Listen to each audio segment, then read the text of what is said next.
Perkenalkan, saya Kasmawati, NIM 2209308110032. Nah, di sini saya akan menjelaskan terkait materi keempat, yaitu tentang variabel penelitian dan pengukuran penelitian kualitatif dan kuantitatif.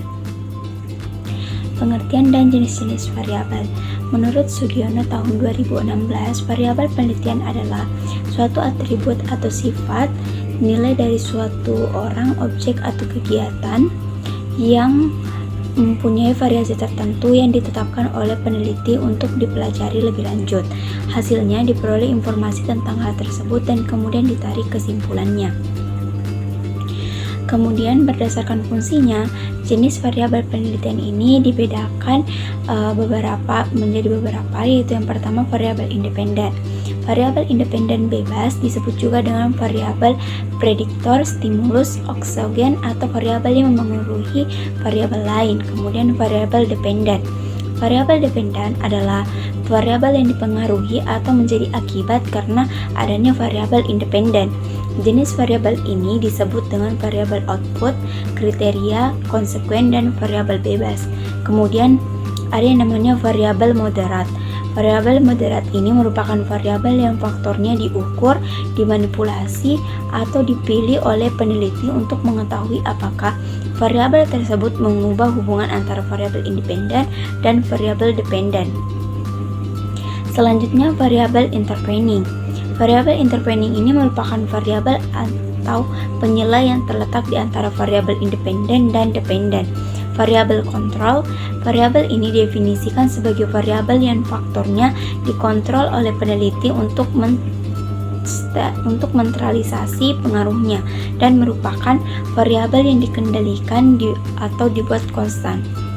Jenis variabel yang satu ini banyak digunakan oleh para peneliti, terlebih pada sebuah riset yang bersifat mengabadikan. Pengukuran adalah proses untuk menentukan nilai atau karakteristik dari suatu variabel dalam penelitian. Pengukuran sangat penting karena hasil yang diperoleh akan bergantung pada seberapa baik variabel tersebut diukur. Ada beberapa jenis skala pengukuran variabel. Yang pertama, skala nominal. Skala ini digunakan untuk mengkategorikan data tanpa urutan atau ranking. Contohnya itu variabel yang diukur dengan skala nominal adalah jenis kelamin, warna mobil, atau status perkawinan. Kemudian yang kedua, skala ordinal.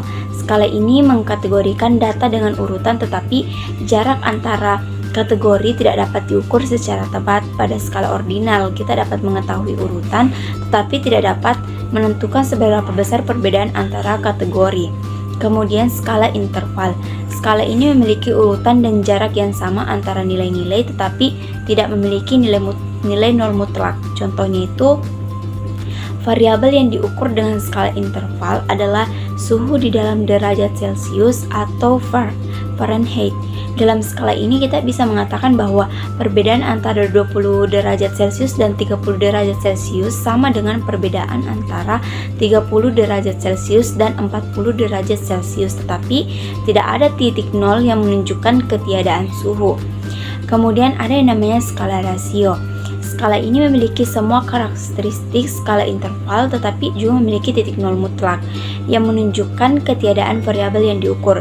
Contohnya itu seperti variabel yang diukur dengan skala rasio adalah berat, kilogram, tinggi meter, dan waktu atau detik. Semua operasi matematika dapat dilakukan pada skala rasio, termasuk penjumlahan, pengurangan, perkalian, dan pembagian. Adapun definisi dari konseptual dan operasional. Definisi dari konseptual ini adalah penjelasan abstrak mengenai suatu konsep atau variabel yang ingin diteliti.